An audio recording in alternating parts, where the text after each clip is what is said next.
il y a un autre, une autre part du sujet qui est assez intéressante, c'est le fait que ces technologies-là, donc ce mécanisme et ce type d'intelligence artificielle, en fait, il existe depuis une dizaine d'années. Il y a Yann Lequin, qui est, il me semble que c'est le directeur un peu de l'intelligence artificielle de Facebook. Je sais pas quel poste il a Ouais, c'est ça, exactement, ouais. Absolument, c'est ça. Ouais. qui quand même souligne le fait que, bah, ces technologies-là, en fait, enfin, sont déjà existantes depuis des années, mais c'est vrai que OpenAI a réussi à créer, en fait, un produit. C'est ça la vraie évolution dont on parle, c'est même pas la création d'une nouvelle tech, mais c'est d'en avoir fait un produit ouvert à Absolument. tous. Mais dans ces cas-là, est-ce que justement on n'est pas un peu dans une overhype de la situation? C'est-à-dire que, en fait, les grands publics ont compris que l'intelligence artificielle existait, pensent qu'elle vient d'être «créée» entre guillemets ou qu'elle est arrivée à sa forme, finale. Concrètement, je pense qu'on en est encore très loin et qu'il y a pas eu de grosse avancée qui mérite toute cette ampleur, médiatique, des entreprises. Il y a de plus en plus d'entreprises qui commencent à mettre le Carmilla partout, comme ça a été le cas, blockchain il y a quelques années, alors que la technologie existait aussi depuis des années. Est-ce qu'on va pas un peu dans cette courbe de la hype qui est quand même déjà bien montée à l'époque et rechuté? Est-ce qu'on ferait pas encore une sorte de courbe totalement explosive qui viendrait, bah, parce que les personnes qui commencent à investir et qui pensent que c'est le moment, ça peut être aussi à risque, quoi. Bah, si tu me demandes mon avis à moi sur ce sujet, il est Bah, clair que ouais. là, tu m'apportes de l'eau au moulin. On est à Mmh. fond dans un nouveau phénomène de hype qui débouchera, comme d'habitude, sur les mêmes déceptions parce qu'il y a un problème de compréhension au départ sur la nature profonde de ces systèmes. Comme tu le soulignes, ces systèmes, les modèles de langage ou le machine learning, le deep learning, etc., ce sont en fait des techniques qui sont déjà un peu anciennes. Mmh. Le deep learning, fondamentalement, c'est ce qu'on appelait dans les années 80-90, ce qu'on appelait les réseaux de neurones. Bon, à l'époque, ça n'a pas donné des grands résultats parce qu'on manquait de puissance de calcul et on manquait de gros volumes de données d'entraînement. Ça a été solutionné dans partie du début des années 2010. Puis là, tout d'un coup, il y a eu une explosion.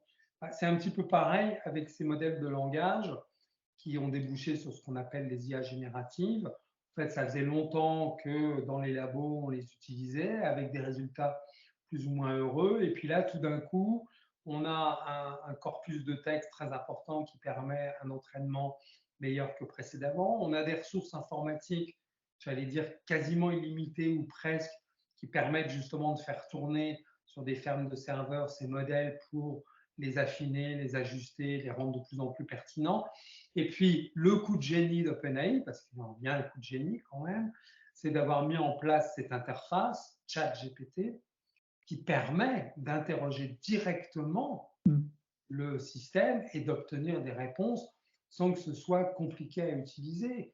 Et effectivement, du coup, la grande différence par rapport au précédent hype de l'IA au début des années 2010, 2014, 2016, etc., qui a débouché sur par exemple les voitures autonomes et ainsi de suite. Et aujourd'hui, on commence à enfin se calmer un peu sur tout ça.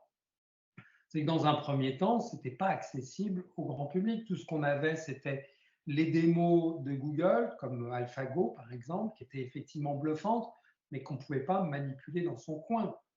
Là, c'est différent. Et c'est pour ça qu'il y a un rebond extraordinaire. Il y a à nouveau une ferveur complètement disproportionnée autour de l'IA qui est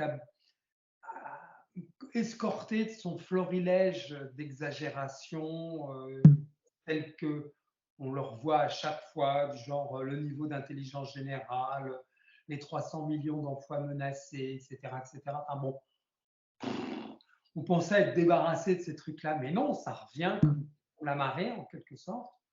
Euh, Parce qu'effectivement, il y a cette nouveauté, mais il y a aussi, il faut le dire, il y avait une très forte attente d'une nouvelle grande affaire. Comme le monde informatique est en crise, une crise de croissance, on attend d'avoir une technique qui permette de prendre le relais, de relancer la croissance, d'avoir un nouveau sujet de préoccupation.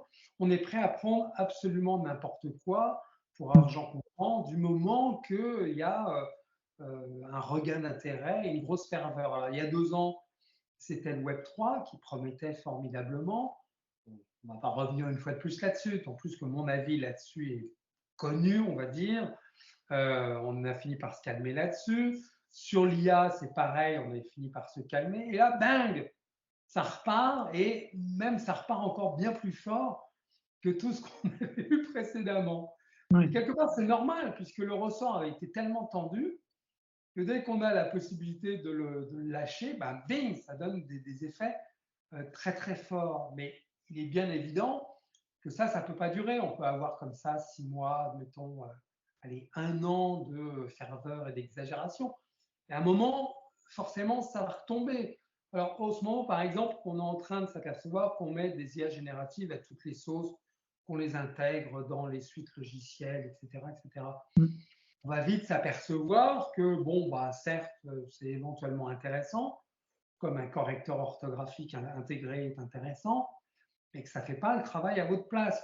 Plus